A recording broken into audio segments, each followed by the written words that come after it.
Teori One Piece. 5 kemungkinan dampak jika Kaido kalah. Ada kemungkinan kekalahan Kaido bakal berdampak besar pada dunia One Piece, baik secara langsung maupun tidak langsung. Kira-kira apa ya pengaruh kekalahan salah satu Yonko ini pada petualangan Luffy? Yuk simak spekulasi lengkapnya dalam teori One Piece berikut ini. Pertama, seluruh pulau yang jadi wilayah Kaido bakal terbebas. Salah satu yang paling jelas tentu saja berhubungan dengan wilayah kekuasaan Kaido sebagai Yonko. Selain Wano, Kaido tentu saja menguasai beberapa pulau lain di New World. Salah satunya sempat diperlihatkan sesaat sebelum time skip saat X-Drake berusaha memancing amarah Kaido dengan menyerang wilayah kekuasaannya. Kalau Kaido akhirnya dikalahkan dan kelompok Kaido bubar, bukan cuma Wano yang bebas. Banyak pulau lain di New World yang akan lepas juga dari cengkraman Kaido. Seperti saat Whitebird terbunuh. Hal ini dapat menyebabkan banyak pulau di New World yang terancam oleh serangan sekelompok bajak laut yang memanfaatkan kekosongan kekuasaan tersebut. Kedua, keseimbangan lautan jadi goyah. Kekosongan kekuasaan salah satu Yonko ini juga bakal berdampak besar pada keseimbangan lautan.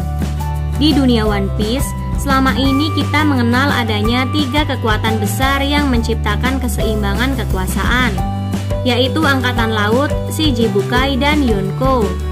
Namun belum lama ini, pihak pemerintah dunia memutuskan untuk membubarkan Shichibukai. Salah satunya karena mereka percaya diri dengan kehadiran Special Science Group yang dipimpin oleh Vegapunk.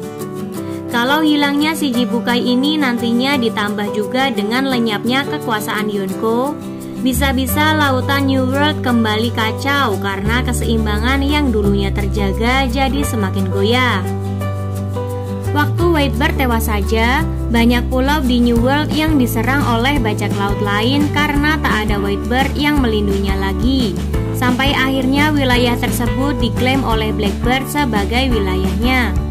Bayangkan jika Kaido dan mungkin juga Big Mom lenyap dari kursi Yonko, bisa-bisa semakin banyak kekacauan yang terjadi di New World akibat tidak adanya kekuatan yang menjaga keseimbangan tersebut. Luffy yang tak berminat jadi penguasa tentu tidak akan langsung menyadari kekacauan ini. Jadi untuk sementara waktu kemungkinan besar lautan New World akan mengalami berbagai insiden besar di berbagai wilayah. Mengingat Shanks tampak mengutamakan keseimbangan dunia, apakah ini bakal jadi pemicu Shanks untuk mulai bergerak? Ketiga, nilai buruan generasi terburuk naik. Salah satu hal terpenting di setiap akhir petualangan besar Luffy tentu saja adalah kenaikan bounty mereka. Menariknya, kemungkinan besar tak cuma kelompok topi jerami yang akan mendapatkan kenaikan bounty, tapi juga berbagai pihak yang ikut terlibat di sini, seperti kelompok Eustace Kid, Trafalgar Law, dan bisa jadi juga Yamato. Kira-kira siapa saja yang akan mendapatkan kenaikan bounty selain kelompok topi jerami ya? Selain itu, bakal seberapa besar kenaikan bounty mereka setelah Wano? Keempat, penyedia utama persenjataan batu laut lenyap. Belum lama ini terungkap di Wano, produsen batu laut terpenting selama ini ternyata adalah negeri Wano.